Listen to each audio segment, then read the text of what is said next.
base était fermée depuis le 31 août. Donc depuis le 31 août, ça suppose qu'il n'y a plus personne là-bas au niveau de Walikale. De toutes les 5 bases, qui sont les dernières bases qui ont été fermées. Malheureusement ou heureusement, je ne sais pas quel est le terme exact, les Indiens n'ont pas pu partir pour des raisons seulement de logistique, parce qu'il n'y avait pas encore les moyens de transporter les armes jusqu'à Goma. Donc il fallait attendre qu'on mette à disposition tous les moyens, surtout les avions, pour récupérer les armes et tout ce qu'il y avait là-bas pour les ramener à Goma. C'est la raison pour laquelle on a repoussé le départ des Indiens jusqu'à la date d'il y a 3 jours. Ça n'a rien à voir avec la fermeture de Radio Okapi.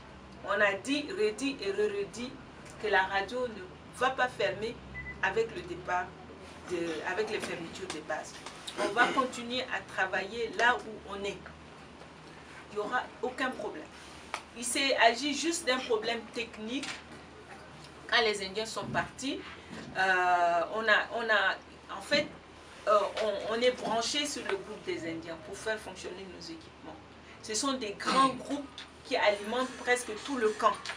On est branché sur ce groupe-là.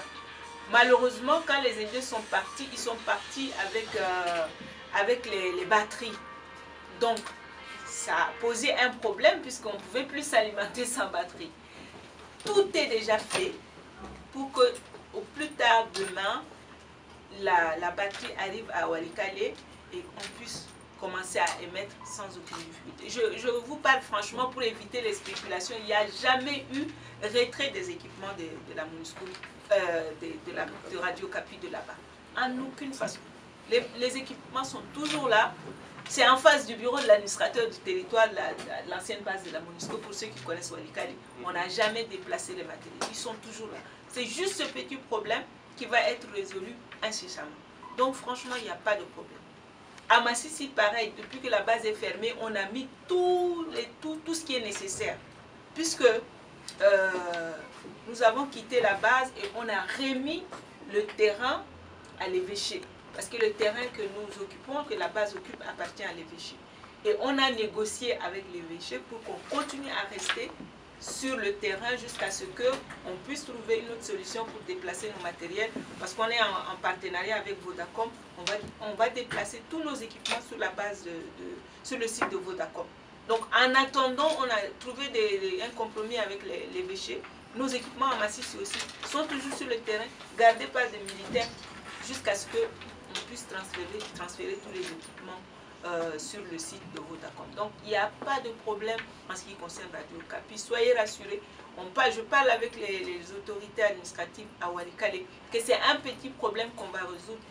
Tout est là, on nous a déjà donné les batteries, il n'y a pas de problème.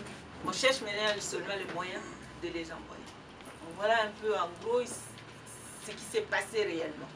Il n'y a pas eu de fermeture, il n'y a pas eu de déconnexion de matériel ni quoi que ce soit. Vous avez appris tout ce qui se passe. C'est un remue-ménage total au sein de la MONUSCO.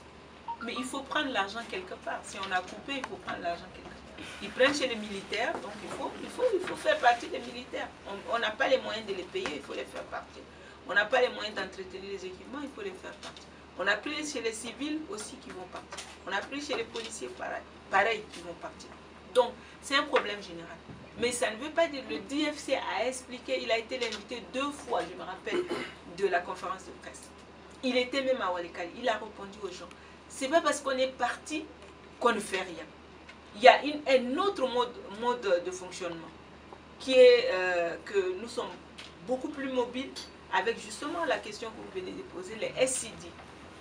On met en place les SCD quand il y a un problème. C'est-à-dire que c'est des Standing Combat Deployment. C'est-à-dire des déploiements, comment je peux traduire ça, d'intervention mobile ou rapide, en cas de nécessité. On vous a dit ça. En cas de nécessité, le SCD est mis automatiquement en place.